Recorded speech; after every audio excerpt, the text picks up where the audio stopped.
having such a wonderful time talking to these people. I'm learning a lot, and I hope you are too. They are Filipino-American authors telling us their stories. Sumi, you wrote your book. It's an autobiography, and I would think that we would learn a lot because, especially the kiss and tell, I would go read the book again and focus on those. But Sumi, what would be the biggest takeaway? What would you want readers? What would you want to impart to readers? Well, I believe that I'm a very multifaceted person.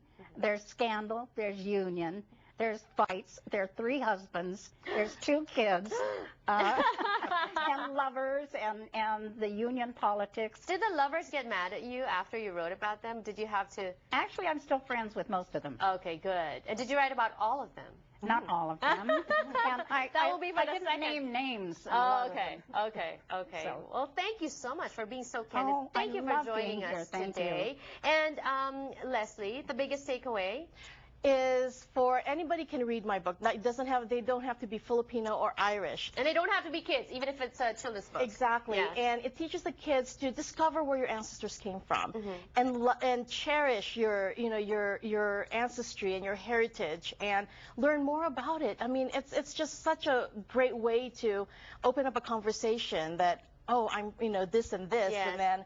And also, you know what I think, I'm sorry to cut you off, but I was thinking also, it teaches people to erase stereotypes.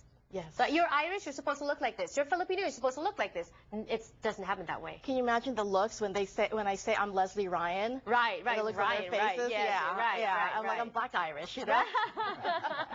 And another one is in the works, a novel. It's a novel. It's a young adult novel, and she's a 17-year-old time traveler, and she goes back in time during World War II in Rome to save lives. Interesting. So maybe when that is ready, you can come back and tell us about it. I would love to hear about that. And Mr. Haiku guy, are you working on anything else?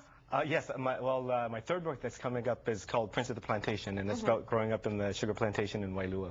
Oh, wow. That's interesting, too. You should come back also and I will. talk to us. But for now, I gave him a homework. I gave him an assignment. For 10 minutes, he had time to write a haiku in Hawaiian. First of all, do the words just come to you when you see a tree, like trees swaying? Does it? It's inspiration. I mean, if I see, for example, I did one on a willow tree, and yes, I wrote one just on the spot. All right. And this was kind of on the spot, too, in a coffee cup holder. Let's hear it.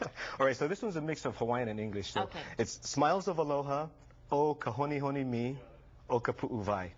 So basically, it's like hug me or rub my nose with me and touch my heart. Oh, I like that. Smiles of aloha. Kahoni honi mi. Kahoni honi mi. O kapu'u vai. O kapu'u vai. I love Hawaiian language. And Hawaiian, like the legends that you have, all the stories, I love those. You have a chance to meet them. There is an event. This is a book event. We have them on the screen. Information there. Authors Night, Friday, April 19th. Get to talk to them more. I'm sure you may have some other questions, and also get their books and get them to sign the books. Thank you for joining us and for sharing your stories and your books with us today. Thank you, Janelle. More power to you. Thank you for joining us on the show. I'll see you again tomorrow.